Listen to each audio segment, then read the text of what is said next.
የመልእክቴ ርዕስ እንዲህ ይላል። የምትጽፉ ሰዎች ሌባ የማይሰርቀው ቼክ። እስቲ በሉት። በቃ ባንተ ውስጥ ያለ የሚመነዘር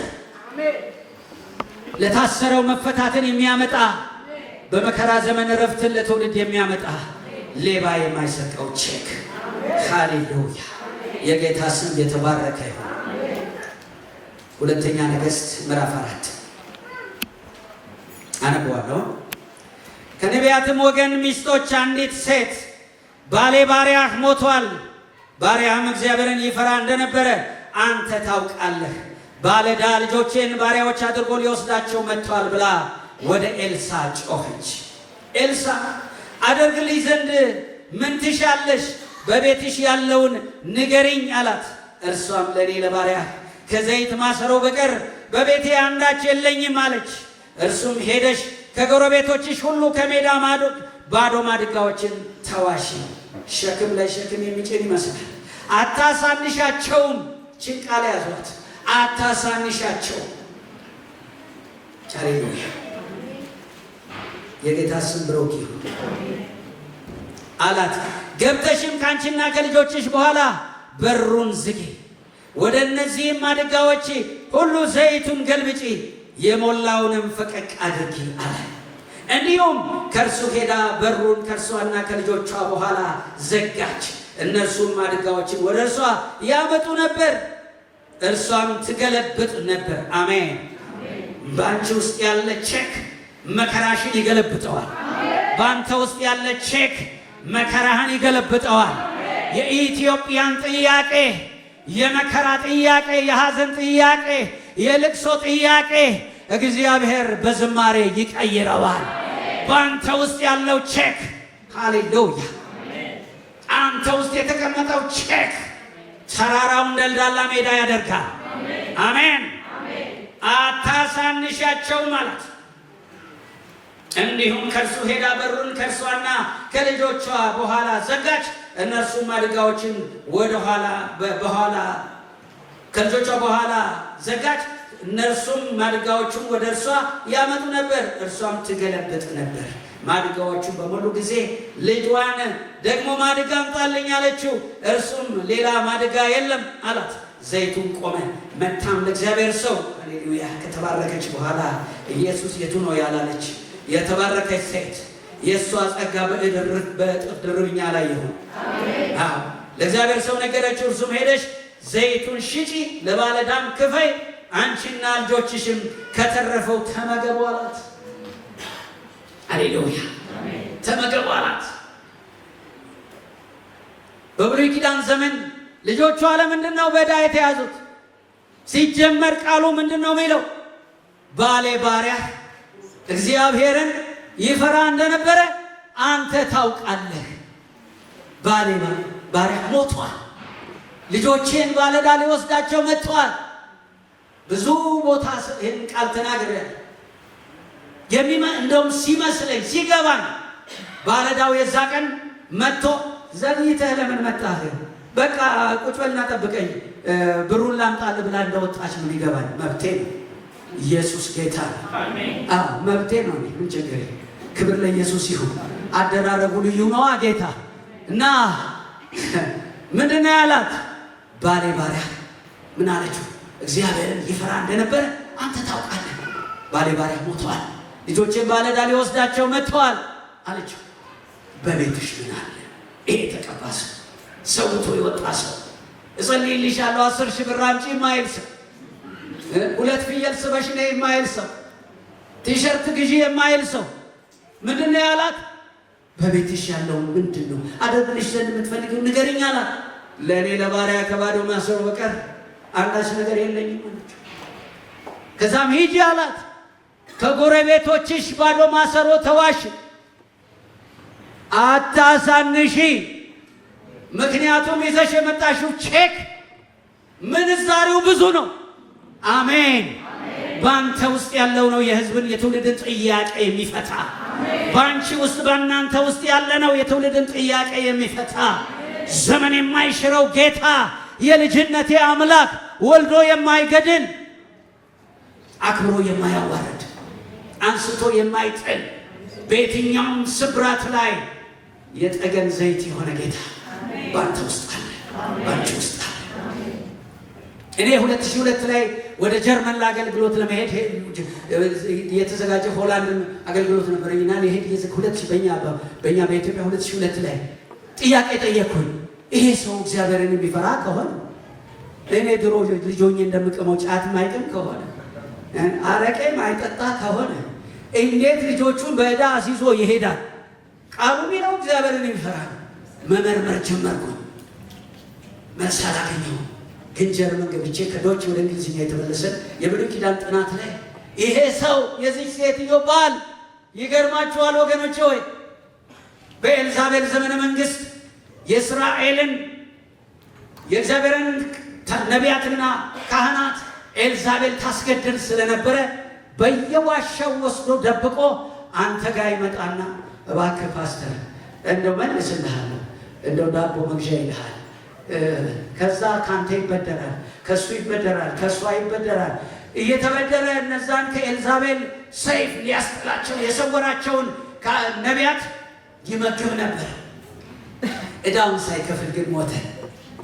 ግን ቼክ ትቶ ነው ሄደ። አሜን፣ ክብር ለኢየሱስ ይሆን። ዕዳ አይደለም ለልጆቹ ትቶ የሄደ። በብሉይ ኪዳን ሕግና ስርዓት አንድ ሰው የተበደረውን ገንዘብ መክፈል ካልቻለ በሕይወት ካለ የባርነት ኑሮ ማለት በጃን ገንዘቡን የሚመጥን ዕዳውን የሚመጥን አገልግሎት ለአበዳሪው ይሰጣል። ከሞተ ደግሞ ልጆቹ በዕዳ ያዛሉ። ይሄ ሰው በዚህ አይነት ነበር የሄደው። ይሄ የተቀባ ሰውቶ የወጣ ይሄ ሰው ግን ሰውቶ የወጣ ስለነበረ ለዚህ የትውልድ ጥያቄ ሊመልስ ነው የተገለጠው። ኤልሳ ቀጭን ጌታ ነበር። ኤልያስ መጥቶ መጎናጸፊያውን ሲጥልበት 10 ጥማድ በሬ የነበረው 11ኛውን ደግሞ እሱ ይዞ እያረሰ የነበረ ሰው ነው። ከላይ መጎናጸፊያው ሲወድቅበት ምንድን ያደረገው? በሬዎቹን አርዶ ለሰራተኞች አበልቶ ከዛ ኤልያስ ተከተሉት። ከዚህ የተነሳ የትውልድ ጥያቄ ለመፍታት ማን ምን እንደሚናገር ያውቃል። ክብር ለኢየሱስ ይሆን። የቀረን ዘመን የመረዳት ዘመን ይሆነልን፣ የመገለጥ ዘመን ይሆነልን፣ የምንሰማውን የምንለይበት ዘመን ይሆነልን። በቃ ቆዩ ካለ ቆይ ካለ እኔ ቆይ ካልከኝ ጌታ ከዚህ በኋላ ምንም እንዳላገለገልኩ ነው የሚገባኝና እባክህ በበለጠ ጸጋ በላይ ላይ ተገለጥ እያልኩ በአንቺ ላይ በአንተ ላይ በእርሶ ላይ የበለጠው ጸጋ ይገለጥ። እንቆቅልሽ የሚፈታ ጸጋ ይገለጥ። የምትሰማውን የምትለይበት መንፈስ በአንተ ላይ ይውረድ፣ በእናንተ ላይ ይውረድ። ይገርማል። ይሄ ሰው መታ እግዚአብሔርን ይፈራ እንደነበረ ታውቃለህ ስትለው በቤትሽ ምን አለ? አደርግልሽ ዘንድ የምትፈልጊው ምንድን ነው? ለእኔ ለባሪያ ከዘይት ማሰሮ በቀር በቤቴ ምንም የለኝም። ሂጂና ከጎረቤቶችሽ ባዶ ማሰሮ ተዋሺ። በዘመኗ አማርኛ ልናገርና ሴትዮዋ ከጎረቤት ባዶ ማሰሮ እየሄደች ስትዋስ እንደገና ደግሞ በእኔ ዕድሜ ድሮኛ ቤት ስንለቅ ልጆች ሆነን ጣውላ ችግር ስለሆነ በር ነቅለን እንሄዳለን እንጂ ሄደን ነቅለው ሄዳሉ እንጂ አባቶቻችን ማሰሮ፣ ጋን፣ ዋዲያት፣ እንስራ፣ ድስት፣ ጀበና እዛው ነው የሚቀረው። ሄዳችሁ አዲሱ ቤት አዲስ ነው የምትገዙት። ስለዚህ ሜዳ ላይ ወደቀ ስትለቅም አይ እቺ ሴት አበደች፣ ዕዳ ሳበዳት ሳይሉ አይቀሩም። ይሳቁብሽ እንጂ አንቺን ቆቅልሽ ይፈታል። የረገሙሽ ይባርኩሻል፣ ይባርኩሃል።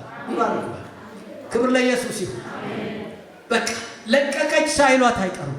እንደተባለችው ግን ሄዳ ባዶ ማሰሮ ሰበሰበች። እንደተባለችው ገባች። ከሷና ከልጆቿ በኋላ እንስራዋን ማለት በሯን ዘጋች። ከዛ መገልበጥ ጀመረች። እግዚአብሔር በላይህ ላይ ሰይጣን ያስቀመጠውን በእውነት ዕዳና መከራ፣ ችግርና ጭንቀት በኢየሱስም በዚህ ቃል ጉልበት ገለበጠው። ገለበጠው። ክብር ለጌታ። አሜን። ክብር ለኢየሱስ ይሆን። አለው ጌታ የጠራህ አውጥቶ ሊጥልህ አይደለም፣ ሊጥልሽ አይደለም። በዘላለም ፍቅር ወድጄሻለሁ አላት እስራኤልን። ኤርምያስ 31 ላይ እግዚአብሔር ከሩቅ ተገለጠልኝ ይላል ኤርምያስ። ቁጥር 3 ላይ ግን እንዲህ ይላታል እስራኤል የባቢሎን ምርኮ መጨረሻ ጌታ የተባረከ በዘላለም ፍቅር ወድጄሻለሁ፣ ስለዚህም በቸርነት የሳብኩሽ የእስራኤል ድንግል ሆይ እንደገና እሰራሻለሁ፣ አንቺም ትሰሪያለሽ። እንደገናም ከበሮሽን ይዘሽ በእስራኤል ተራሮች ላይ ትወጫለሽ። እስራኤል ምን ብላ ነበር? አበቃል፣ አምልኮ የለ፣ መቅደስ የለ፣ ድንግልናዬን ጥያለሁ፣ በቃ ለእግዚአብሔር ያለኝ ነገር ሁሉ ተበላሽቷል ባለችበት ሰዓት እግዚአብሔር ከሩቅ ተገልጦ ሃሌሉያ አሜን። እቺ ሴት ያለቀላት ናት፣ በዕዳ የተያዘች ባለዕዳ ቤቷ ሲመላለስ ጎረቤቶቿ ያያሉ። ነገር ግን ባዶ ማሰሮ ከሜዳ ስትሰበስብ ዕዳዋ አሳበዳት፣ ለቀቀች። በዘመኑ ቋንቋ ሳይሏት አይቀርም። ግን እሷ ምሬት ተቀብላ ነው ቼክ ለመመንዘር ሃሌሉያ ቼክ። ክብር ለኢየሱስ ይሁን አሜን። ከዛ ገባች፣ ገለበጠች። ከተሳካላት በኋላ ደግሞ በቀጥታ ሳትነካ አንድ ሲኒ ዘይት ሳትነካ ወደ ማን ሄደች? ወደ እግዚአብሔር ሰው። ተሳክቶልኛል። 17ኛው አልበሜ እንደዚህ ይላል፣ የምቾት ማዕበል። አይገርማችሁ? አለባበሴ ራሱ ምቾት ነው የሚያሳየው። 17ኛው አልበሜ ማለት ነው። እና ምንድነው ነገሩ? ውስጡ ያለው በችግሬ ወራት ኖሬ ካንተ ጋር ከልቅሶ ሸለቆ ስወጣ ተራራ ሁሉ ካንተ መሆኑን ልቦናዬ ሲያውቀው በትዕቢት እንዳለን ኢየሱስ የቱ ነው? አሜን። ሐዘን ሸሽቶ ደስ ባለኝ ጊዜ ስፈነጥር ዝርቆ ትካዜ በዚያ ሰዓት ጌታ ይጠብቀኝ፣ የምቾት ማዕበል ካንተ እንዳይገነጥለኝ። አሜን። ምቾት የበላቸው ስንቶች ናቸው? እቺ ሴት ከዛ ካላት በኋላ ወደ እግዚአብሔር ሰው ሄደ። ተሳክቶልኛል፣ ምን ላድርግ አለችው። ሂጂና ዘይቱን ሽጪና ለባለዕዳ ክፈይ፣ የቀረውን አንቺና ልጆችሽ ተመገቡ አላት። አሜን። ባሏ ሲሄድ ምን ትቶ ነው ሄደው? ቼክ።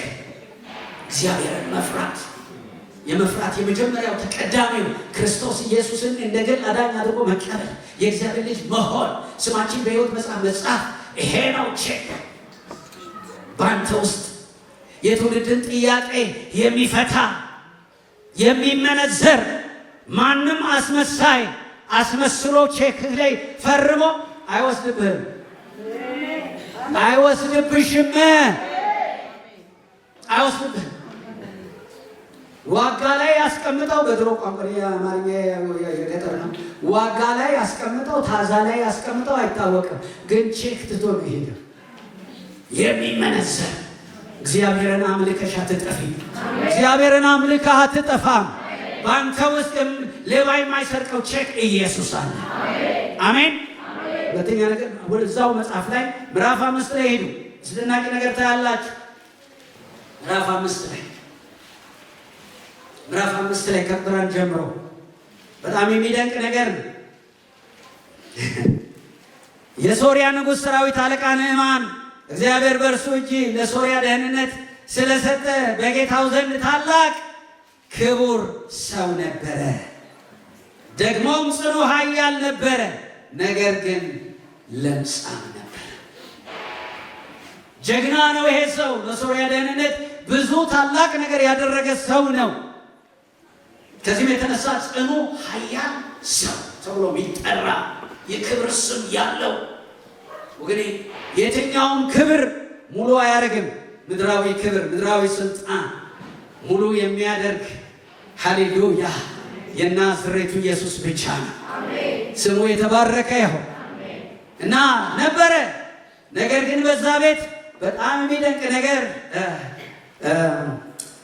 የሶርያ አደጋ ጣዮች መጥተው እድሜዋ ምናልባት ከ12 እስከ ወደ 16 ይገመታል። የሶርያ አደጋ ጣዮች መጥተው ከእስራኤል መንደር አንዲትን ብላቴና ከ12 እስከ 16 የምትሞላ አይመስለኝም፣ እስከ 14 12 ማርከው ወስደው ነበርና እዚህ ንዕማን ቤት ትኖር ነበር። ቼክ ያላት ማራባቶራዲያ ይፈወስ። የጌታ እግዚአብሔር ስም የተባረከ ይሁን። ምርኮኛ ትሁን እንጂ ከእናት አባቷ ትለይ እንጂ በባዕድ ቤት ባሪያ ሆና ትኑር እንጂ ሰራተኛ ትሁን እንጂ የባሪያ ባሪያ ናት። እንደው ከእስራኤል ተማርካ ሶርያ ግን ቼክ ነበራት። በየቀኑ ምን ታደርጋለች? ቼኳን ትመነዝራለች። ቼኳን ትመነዝራለች። እዚህ ጽኑ ኃያል ሰው ቤት፣ ነገር ግን ለምጻም ቤት፣ ጎዶሎ የሆነ ሰው ቤት፣ ቁስለኛ ቤት፣ እዛ ቤት እቺ ብላቴና በየዕለቱ ቼክ ትመነዝራለች። ምንድን ነው የምትለው? ጌታዬ እኮ ደግሞ ምቀኛ ማለት እኔ የፈለገ ለምን አይበጣጠስም አላለችም። እግዚአብሔር ይሰውረን። መቼም በአንዳንድ ነገር ቶሎ ብለን አፋችንን እንከፍትበት። እኔም አልከው አምጥተው ከቤተሰብ ለይተው እንዲያንገላት የራሱ ጉዳይ። ለምን አፍንጫው ብለት አይጎረድም አላለችም። ግን ቼክ ትመነዝራለች። ምን እያለች?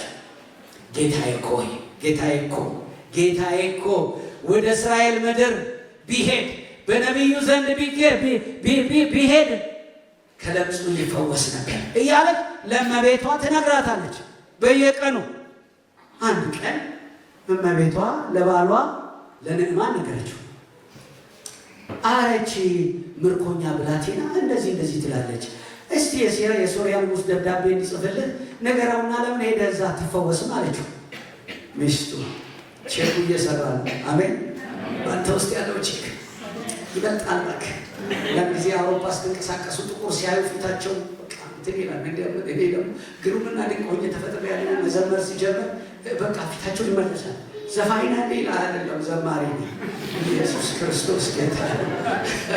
አየህ በቃ አንተ ፊት አንተ ውስጥ ያለ የሚያበራ የጠላትን መንገድ የሚያንቀነቃንቅ የሚያናውጥ መንፈስ በአንተና በአንቺ ውስጥ አለ።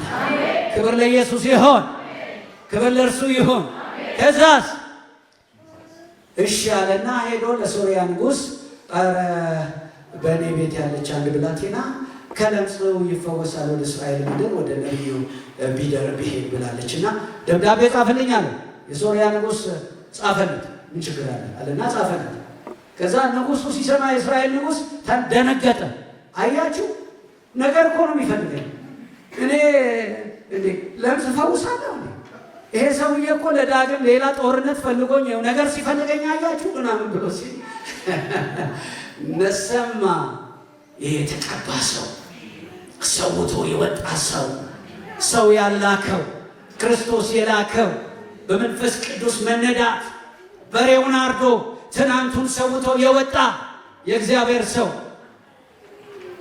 ሃሌሉያ ላከው ይምጣ። በእስራኤል ሀገር እግዚአብሔር እንዳለ ያውቃል አለው። ከዛ በኋላ ወደ ነዕማን ወደ ኤልሳ መጣ። በዮርዳኖስ ሂድና 7 ጊዜ ብቅ ጥልቅ በል አለው። መቼም አይሁድ ምልክትን ይሻሉ፣ ግሪኮችም ጥበብን ይሻሉ። እኛ ግን የተሰቀለውን ክርስቶስን እንሰብካለን አይደል የሚለው ቃሉ። ከዛ ተናደደ። ምን እኔ በሀገሬ አባናና ፋርፋሉ አይደል እንዴ እዛ እጃ ደግሞ ጫረቀን እንዴ። በኋላ ከትልልቅ ሰዎች አጠገብ አስተዋይ ትንንሽ ሰዎች አሉ። ጌታ የተባረከ ይሁን። አስተዋይ ያርገን ጌታ። አሜን። ክብር ለኢየሱስ ይሁን። ይቅርታ ሳሚዬ ፎቶ አለሱ ውስጥ የፊቴ ላብ ሆነ። የጌታ ስም የተባረከ ይሁን። አያችሁ ከዛ ይምጣ አለ። ኤልሳ ሰማና ነገረው። ከዛ በኋላ አጠገቡ ያሉት ምን አለ ምን ችግር አለ ሄድና ብቅ ጥልቅ በላለሁ። ጥልቅ ብቅ ጥልቅ ካለ በኋላ ገላው እንደ ሕፃን ልጅ ገላ ሆነ። አሜን አሜን። እግዚአብሔር ባለበት መታዘዝ ባለበት እሺ ማለት ባለበት ፈውስ አለ፣ ነፃነት አለ፣ ክብር ይመለሳል፣ ውርደት ይገፈፋል። በአንተ ውስጥ ቼክ አለ። ምርኮኛ ናት እኮ ምርኮኛ ናት፣ ግን ቼኳን ትመነዝር ነበር። በእሷ ውስጥ ያለ ጸጋ የንዕማንን ለምጽ ፈወሰ። ክብር ለኢየሱስ ይሁን። አሜን። የጌታ ስም የተባረከ ይሁን። የዕብራውያን አምላክ በክርስቶስ ኢየሱስ ባንተ ውስጥ አለ፣ ባንቺ ውስጥ አለ። ስለዚህ በቃ በተገኘሽበት ቦታ ሁሉ አምላኬ እግዚአብሔር ለፈውስና ለመድኃኒት ነው የሚያደርግሽ። አየሁት እኔ። ክብር ለስሙ ይሁን። እጅ መጫን እንኳን አያስፈልግሽም። አንዳንድ ጊዜ አያስፈልግሽም። ከትላንት በስቲያ የሚለውን ዝማሬ ተቀብዬ ከደርግ ጽሕፈት ቤት በአስቸኳይ ልቀቋቸው ተብለን ተለቀን ወደ ቤቴ ሲሄድ ከትላንት በስቲያ የሚለው መዝሙር ውስጤን ተቆጣጥሮት እየመላለሱ እየዘመርኩኝ እየሄድኩ እያለ ከደብረ ዘይት ሞጆ፣ ከሞጆ ደግሞ ሌላ የ25 ሳንቲም የዛ ጊዜ 25 ሳንቲም ነው ሞጆ ናዝሬት። በ25 ሳንቲም ታክሲ ማለት ሚኒባስ ሎንች ውስጥ ገብቼ ብቻዬን ቁጭ ብያለሁ። 3 ሰዎች ሀዲድ አቋርጠው ሲመጡ አየኋቸው። በጣም ይገርማቸዋል። አንድ ወንድና 2 ሴቶች ገቡና ቁጭ አሉ። ሾፌሩም የለ ረዳቱም የለ፣ ያው ተራ ይጠብቃል ተሳፋሪ ስላልነበር እና እኔ ጋቢና ብቻ ገብቼ ቁጭ አልኩ። ከዛ እንደገቡ አንደኛዋ ደብቅኝ አለቻት። ምን ሆነሻል ስትላት ይሄ ሰውዬ እንዳያይ ምን ታውቂዋለሽ እንዴ ስትላት ቡዳ ነው እንዳይበላኝ። እኔን እኮ ነው አየሽ፣ ቡዳ ነው እንዳይበላኝ። ከዛ ደበቀቻት። ግን መስታወት ሰብራለሁ ትላለች እንትላለን እያለ ሎንችሞ ሞላ። ጉዞ ስንጀምር መስታወቱን የመስበር ትታገራለች። ሰዎች አልቻሏትም። ከዛ ስማ አልኩት ሾፌሩ እንትኑ ሞልቶ መኪናው ሞልቶ ሞተሩ ላይ ሆኖ 2 የታንከኛ ወታደሮች ተቀምጠዋል። ከዛ እቺ ሴት እኮ ብቻዋን አለች። ቀበሌ ብትሏት አሰማ። ቀበሌ መጣብሽ ይሏታል። አብዮት ጠባቂ መጣብሽ ይሏታል። ፖሊስ መጣብሽ ይሏታል። አልቻሏትም። መስታወቱን ለመስበር ትታገላለች። ከዛ እኔው ብቻዋን አለች። መጣ ተከትለኝ ዋጋህን እሰጥሃለሁ ብዬ ጌታ ያመሰግናል ብዬ እኔም ቢፈለገ ተመልሼ ዛሬ ለምን አልታሰርም? በቃ እኔ ራሴን እገልጣለሁ፣ አንተን መገለጥ እፈልጋለሁ በቃ ብዬ ከዛ መጸለይ ጀመርኩ። ጋቢናች ከዛ ያዝለት ብለው ጠዴ የምትባል ቦታ አለች፣ ሀባብ የምትሸጥባት ከሞጆ ወጣ ሲባል ታቋታላችሁ። እዛ ጋር ጥግ ያዙ። ስጸልይላት 94 አጋንንት ለቀቃታ። ኢየሱስ ክርስቶስ ጌታ ነው። ተፈታች። ኑሮ ከጌታ ከኢየሱስ ጋር ማለት ከትላንት በስቲያን ይዤ 94 አጋንንት ከ94 አጋንንት ነፃ ያወጣችን ሴት ይዤ ናዝሬት ገባዋ። ሰብክ ያለው ለዛ ቦታ አልሰበኩም እኮ ዝም ብዬ ቁጭ ነው ያሉት። ከአንቺ ጋር አብሮ የተቀመጠ የሚመነዘር ቼክ አለ። የታሰረውን የሚፈታ ያዘነውን የሚያጽናና ያለቀሰውን የሚያዘምር ቼክ አለ ባንተ ውስጥ። ብዙ መለፍለፍ እንኳን አያስፈልግም። ቡዳ ነው አለች እኮ አጀሬ ተከትለኝ ከደብረ ዘይት መጣ። ችግር የለም እንገናኛለን፣ እንተያያለን። ተፈወሰች። 94 አጋንንት ነፃ። ያ ለካ ይዟት የሚሄደው ሰው ወዳጃ ሊያስቀምጥ ነው፣ ጠንቋይ ነው።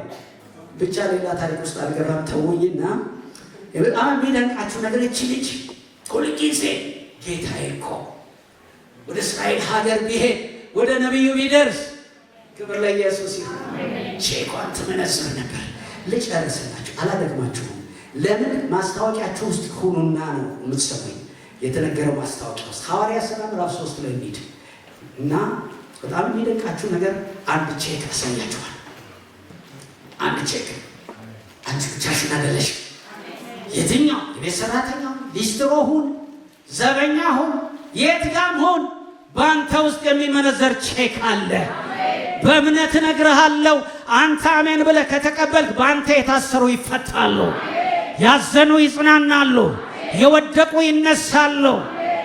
ጦርነትን የሚሽር የእግዚአብሔር እጅ በአንተ ውስጥ አለ፣ በአንቺ ውስጥ አለ። ክብር ለጌታ ይሁን። ሃሌሉያ! የጌታ ስም ብሩክ ይሁን። ሐዋርያት ሥራ ምዕራፍ 3 ላይ እንዲህ ይላል እግዚአብሔር የምታውቁት ቃል። ጴጥሮስና ዮሐንስን በጸሎት ጊዜ በ9 ሰዓት ወደ መቅደስ ይወጡ ነበር። ወደ መቅደስን ከሚገቡት ምጽዋት ይለምን ዘንድ ሰዎች ተሸክመው መልካም በሚሏት መቅደስ ደጅ በየቀኑ ያስቀምጡት የነበረ ከእናቱ ማኅፀን ጀምሮ አንካሳ የሆነ አንድ ሰው ነበረ። እሱም ጴጥሮስና ዮሐንስ ወደ መቅደስ ሊገቡ እንዳላቸው ባየ ጊዜ ምጽዋትን ለመናቸው። ጴጥሮስም ከዮሐንስ ጋር ትኩር ብሎ ወደ እርሱ ተመልክቶ ወደኛ ተመልከት አለው። እርሱም አንድ ነገር ከእነርሱ እንዲቀበል ሲጠብቅ ወደ እነርሱ ተመለከተ። ጴጥሮስ ግን ብርና ወርቅ የለኝም፣ ያለኝን ይህንን እሰጥሃለሁ፣ በናዝሬቱ በጌታ በኢየሱስ ስም ተነሳና ተመላለስ። እጁንም ይዞ አስነሳው። እያነከሰ ቆመ ይላል፣ እየዘለለም ቆመ። ክብር ለጌታ ይሁን። ቼክ ብርና ወርቅ የለኝም፣ ሰው የሚያውቁት ሀብት የለኝም፣ አለኝ ግን አንድ ነገር። ሃሌሉያ! የታሰረውን የሚፈታ ለመለመን እንኳን ሰው ተሸክሞት የሚያመጣው ለልመና ለስራ እኮ አይደለም። ለልመና እንኳን ሰው እየተሸከመን እያመጣ ቤተ መቅደስ ደጅ ላይ የትኛው ምጽዋት አልፈታውም ይሄን ሰው። ባንቺ ውስጥ ያለው ቼክ ግን የኢትዮጵያን እስራት ይፈታል። የኢትዮጵያን ሐዘን ያስወግዳል። የአፍሪካን ጥያቄ ይመልሳል። ለአውሮፓ ጥያቄ ባንቺ ውስጥ ያለው ቼክ በእውነት ምንዛሬው በጣም በጣም በጣም በጣም ሰፊ ነው። ተመካበት እባክህን። 5 ቀን ሙሉ ጦሜን አድሬ በ6ኛው ቀን ጌታን እንዲህ አልኩት። 69 ንጋት ላይ ስሜ ታውቀዋለች ያን ቦታ ስሜን መሰረተ ክርስቶስ የ15 ሳንቲም የ25 ሳንቲም ጆንያ የጨው ጆንያ አጥቤ ከውጭ ቀይ ሽብር ነው፣ ከውስጥ ረሃብ ነው፣ ስጋት ነው፣ ስደት ነው። እሱን እዛ አንጥፌ ጆንያ አንጥፌ የትምህርት ቤት ደብተሬን ተንተርሼ ጸልያለሁ። የታሪክ መምህራችን በዚያ ሰሞን ተረሽኖ ደም ረግጦ የማይገባ ሰው ምንትስ ነው ተብሎ ስም አልጠራም። ምንትስ ነው ተብሎ ሰዎች ፌንት እየሰሩ ሲወድቁ ከዛ ነው በቃ ቸርች መሄድ ትምህርት ቤት መሄድም አስፈራል። በቃ አድረን የምንገኝም አይመስልም። እዛ ተኝቼ እየጸለይኩ 5ኛ ቀን ይሄ ተጣበቀ። ለምን ተስፋ መቁረጥ ስላለ። በ6ኛው ቀን ግን ጌታን እንዲህ አልኩት፣ እባክህ አንድ ዳቦ የሚያመጣልኝ ሰው ላክልኝ። ታውቁታላችሁ ምስክርነቱ። ክብር ለኢየሱስ ይሁን። ጌታ ግን ምን አለ? ተነስተህ ይሄን መዝሙር ጻፍ። አቤት የእግዚአብሔር ቋንቋ! አቤት እንዴ! ሜዳ ሄደሽ ማሰሮ ሰብስቢ ጭንቅላት አያዞርም። ተቸግሮ የመጣ ሰው የሆነ ነገር ሾሆች ስታርግ ያቺ ሴት ትዝ ይላችኋል። ይመስላል ኢየሱስ ግን ሙሉ ነው የሚለውን ያውቃል። ምን እንደሚያደርግ ያውቃል። እንዴት እንደሚከብር ያውቃል። ባንቺ ታሪክ ባንተ ታሪክ ላይ በጥያቄ ውስጥ ያላችሁ ሰዎች ባንቺ ውስጥ የሚመነዘር ቼክ አለ። አሜን። የጊዜ ጉዳይ ምናልባት ይህ ቀን ንጋትሽ ሊሆን ይችላል። ንጋትህ ሊሆን ይችላል። አይገርማችሁም? ከዛስ ብርና ወርቅ የለኝም ሲለው አይጭ ከኔ የባሱ ናቸው እንደዚህ ለብሰው ሳይል አይቀርም ሰውየው ግን ያለኝን ይሄን እሰጥሃለሁ። አሜን። በናዝሬቱ በኢየሱስ ተነሳና ተመላለስ። አሜን። እየዘለለም ተነሳ፣ ከነሱ ጋር ወደ መቅደስ ገባ። ሌባ የማይሰርቀው ቼክ በአንተ ውስጥ ቤተ ክርስቲያን ምንዛሬሽ የምትመነዝርን ቼክ ኢትዮጵያን ሙሉ ያደርጋል። አፍሪካን ሙሉ ያደርጋል። አውሮፓን እንደ ስሙ አይደለም በብዙ አጋንንታዊ ስራ ታስሮ ያለ ያንን ሙሉ ያደርጋል። ጳውሎስ እንዲህ አለ ፊልጵስዩስ ምዕራፍ 2 ላይ ቢሆንልኝ በዚያ ዘመን ባጃጅ የለም እንጂ ባጃጄን መኪና አድርጎ ወደ መኪና ሊቀይርልኝ አላለም። መርከብ ነው በዚያ ዘመን ያለው። መርከቤን ወደ አውሮፕላን ወይም ደግሞ ወደ ሌላ ጀልባዬን ወደ መርከብ አላለም። ቢሆንልኝ በሞቱ ልመስለው እወዳለሁ። ክብር ለጌታ ይሁን። እንዳለው በእውነት እዛ ስትቆሙ አንገቱ ተቆረጠበት። እኔ የማገለግልበት ሀገር አንገቱ የተቆረጠውን ስታዩ እኔ ክርስቲያን ነኝ ትላላችሁ። ስለ ጌታ ወንጌል አንገቱ ተቆርጦ አለፈ።